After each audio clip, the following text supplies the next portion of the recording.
Bismillahirrahmanirrahim. Assalamualaikum warahmatullahi wabarakatuh. Alhamdulillahirabbil alamin wa bihi nasta'inu ala umuri dunya waddin. Wassalatu wassalamu ala asyrafil mursalin nabiyyina wa habibina Muhammadin wa ala alihi wa ashabihi ajma'in. Amma ba'd. Alhamdulillah, kita berjumpa kembali dalam kajian kitab Khamsuna Wasilah Litus'ida Nafsaka wa Mujtama'ak. 50 jalan untuk membahagiakan dirimu dan masyarakatmu. Sebuah buku yang ditulis oleh Profesor Dr. Ahmad Utsman Al-Mazyad, seorang guru besar studi Islam di Universitas Ibnu Saud, Riyadh, Saudi Arabia. Hari ini kita sampai pada topik yang ke-9 dari bab yang pertama, yaitu ar-ridha bi qada'illah wa qadarihi, menerima takdir Allah. Menerima takdir Allah adalah salah satu kunci kebahagiaan. Ada sebuah dialog imajiner dengan kebahagiaan. Di mana kamu berada, wahai kebahagiaan?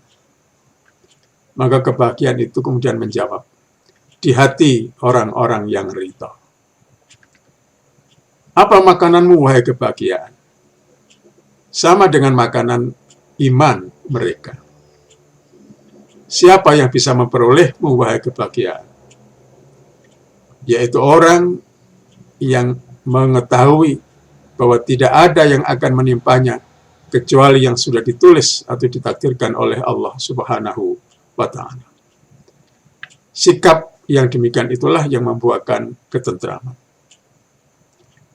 Rasulullah SAW bersabda dalam sebuah hadis, wa'lam, ketahuilah, annal ummata, bahwa umat, law ijtama'at ala an yanfa'uka bisyai'in, andai kata semua orang itu berkumpul, bersepakat untuk memberimu suatu manfaat, la yanfa'uka illa bisyai'in qad kataballahu laka.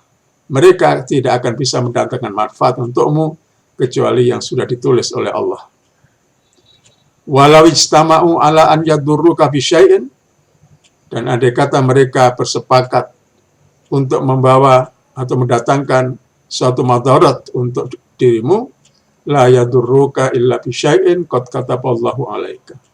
Mereka tidak akan bisa menimpakan madarat itu kepadamu kecuali yang sudah ditulis oleh Allah. Rufi'at al-aqlam, pena sudah diangkat. Wa jaffatis suhuf, dan lembaran-lembaran kertas itu sudah kering tintanya. Artinya tidak akan ada lagi perubahan. Maka kunci bahagia ketika kita dihadapkan kepada suatu ketetapan dari Allah, itu ada dua. Seperti juga disabdakan oleh Rasulullah SAW, bahwa semua yang dialami oleh manusia itu sudah ditakdirkan oleh Allah. Ada yang dirasa menyenangkan berupa nikmat, ada yang dirasa menyusahkan, musibah. Tapi keduanya itu baik bagi orang yang beriman. Baik itu nikmat maupun musibah, kedua-duanya baik untuk orang yang beriman. Tapi keduanya itu baik jika orang beriman itu memegang kuncinya. Kuncinya adalah syukur dan sabar. Nabi Muhammad SAW bersabda, ajaban li amril mu'mini, sungguh ajaib urusan orang mukmin itu. Inna amrahu kulluhu khairun. Sesungguhnya, inna amrahu kullahu khairun. Sesungguhnya semua urusan orang beriman itu baik. Walaysa dzalika illa lil mu'min. Dan itu tidak akan terjadi kecuali pada orang yang beriman. Ya. In asabathu sarra'un syakara. Kalau dia ditimpa atau dia memperoleh kelonggaran, kelapangan, kegembiraan, syakara, dia bersyukur. fakana khairun lahu, dan itulah yang terbaik untuknya. Sebaliknya, wa in asobathu dharraun, kalau dia ditimpa oleh suatu kesusahan, sabara, dia bersyukur, dia bersabar. Fakana khairun lahu, dan itulah yang paling baik untuk dirinya.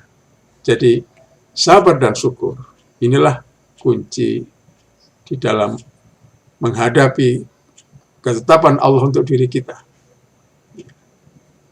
Dan itulah yang akan mendatangkan ketentraman di dalam hati.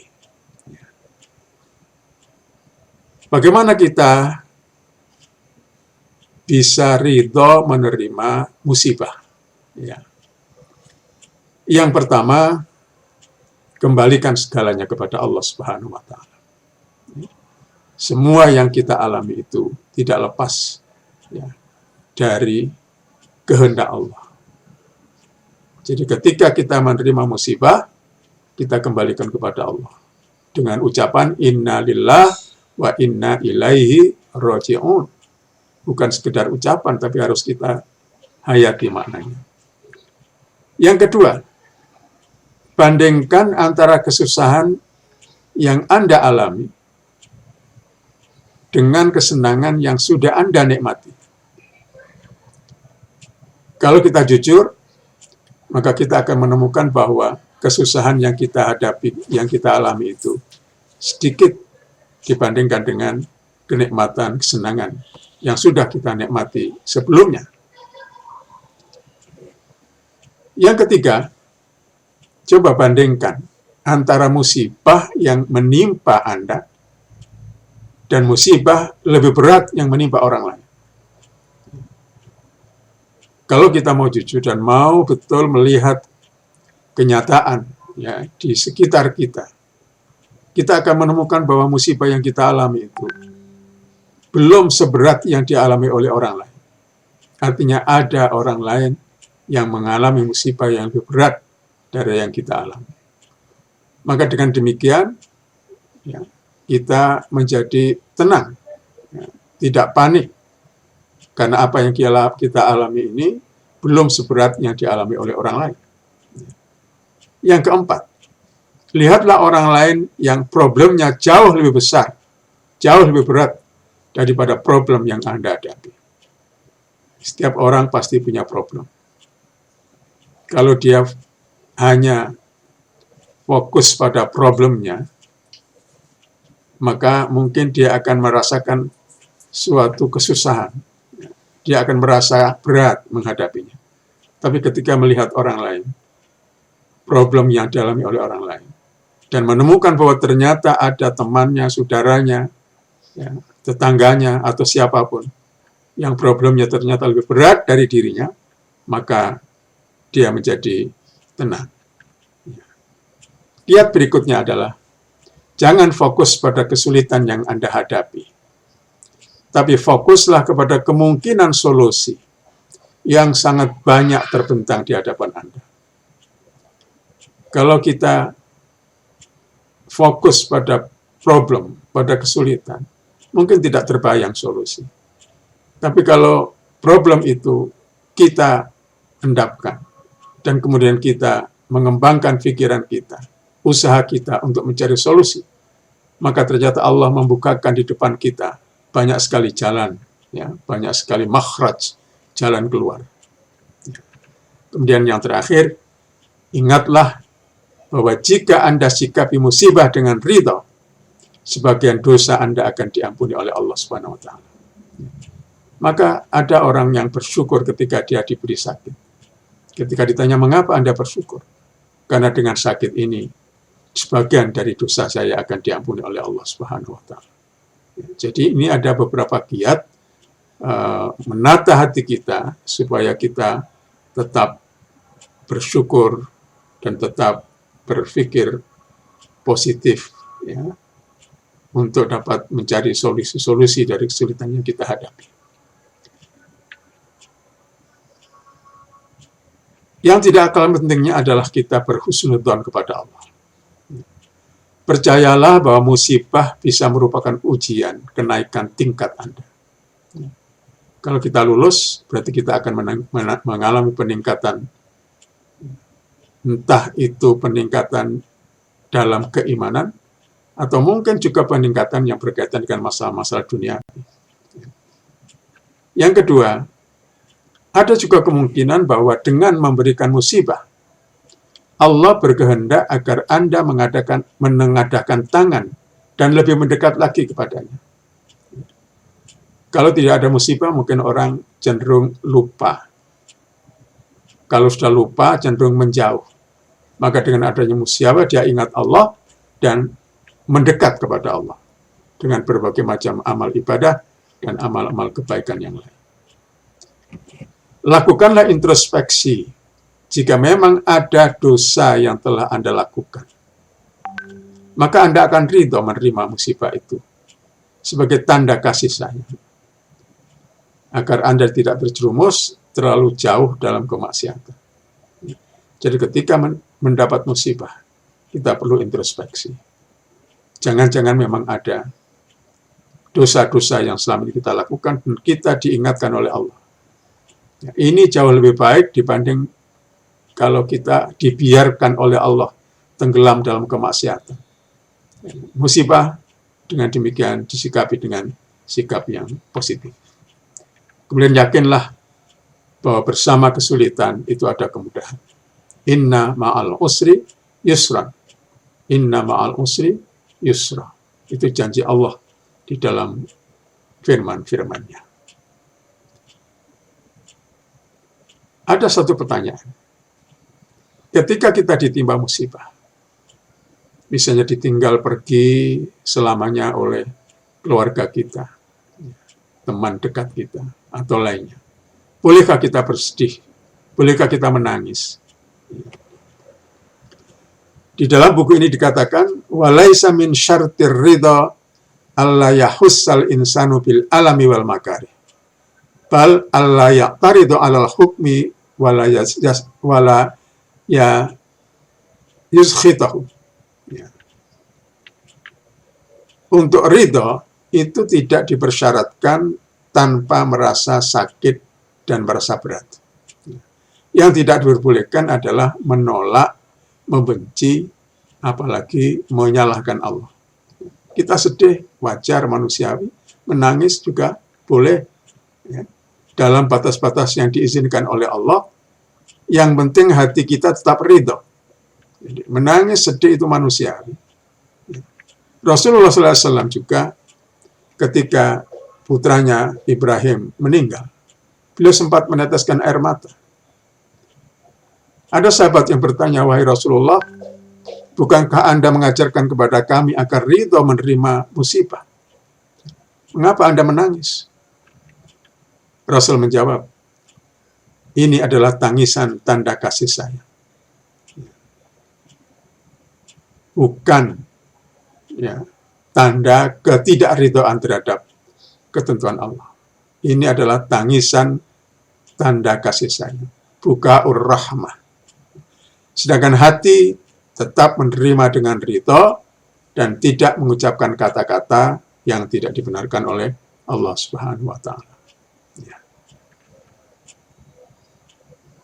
Ada satu kisah dari salah seorang sahabat Rasulullah yang kemudian menjadi istri Rasulullah. Istri dari sahabat Rasulullah, yaitu Abu Salamah, yang suaminya gugur di perang Badar. Ya.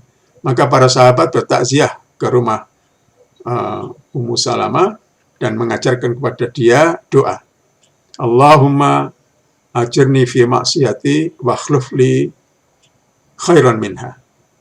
Ya Allah, berikanlah kepadaku pahala dalam musibah yang aku alami ini dan berikanlah kepadaku pengganti yang lebih baik. Ummu Salamah sempat bertanya, apakah ada yang lebih baik dari Abu Salamah? Saking cintanya Ummu Salamah kepada suaminya. Dia menjawab, adakah yang lebih baik dari Abu Salamah? Tapi aku ridho Allah memanggil dia keharibaannya. Jadi hatinya ridho, meskipun dia betul-betul kehilangan seseorang yang paling baik, dan dia pikir tidak ada yang lebih baik dari dia. Ya. Lalu apa yang terjadi? Dengan doanya wakhluf li khairam minha, berikanlah aku ganti yang lebih baik dari dia. Ternyata dikabulkan oleh Allah, karena pada akhirnya Ummu Salamah ini kemudian benar-benar mendapat suami yang lebih baik dari Abu Salamah, yaitu Nabi Muhammad Shallallahu Alaihi Wasallam. Ada satu kisah lagi, mungkin ini menarik untuk saya sampaikan. Ada seorang janda miskin tinggal di rumah sempit tanpa perabotan bersama seorang anak balitanya. Jika hujan deras, hampir semua bagian rumah kotor, bocor. Ya. Semua bagian rumah itu bocor. Untungnya rumah petak itu punya pintu. Nah, suatu hari turun hujan lebat, pintu itu dilepas oleh ibunya, lalu disandarkan di dinding. Sehingga balita itu bisa berlindung di balik pintu, tidak kena bocoran hujan ya, dari atap rumah. Maka si balita itu merasa senang, dan dengan wajah sumringah dia berkata, "Ibu, bagaimana dengan anak-anak tetangga kita yang miskin, yang rumahnya tidak punya pintu? Pasti mereka kehujanan, kasihan mereka." Coba kita bayangkan seorang anak yang papa, yang miskin, tapi merasa dirinya kaya, dan merasa kasihan kepada tetangga-tetangganya yang miskin, hanya karena dia dapat berlindung di balik pintu rumahnya yang dilepas ya, untuk menutupinya dari kebocoran. Ini adalah satu sikap optimisme, satu sikap yang memandang ke bawah, ya, tidak memandang ke atas tapi memandang ke bawah, dan itulah yang menyebabkan dia kemudian merasa sebagai orang yang sudah kaya meskipun tidak punya apa-apa. Yang terakhir, satu ungkapan di sini saya kira bagus untuk kita hayati. Jangan iri kepada nikmat yang diberikan kepada seseorang, karena kamu tidak tahu apa yang akan Allah ambil darinya. Sebaliknya, jangan sedih dengan apa yang hilang dari dirimu, karena kamu tidak tahu apa yang akan Allah berikan kepadamu. Mudah-mudahan kata hikmah penutup ini bisa menjadi bahan renungan kita untuk selalu ridho dengan ketetapan Allah untuk diri kita dalam hidup ini. Wallahul hadi ila sawa'is sabil. Wassalamualaikum warahmatullahi wabarakatuh.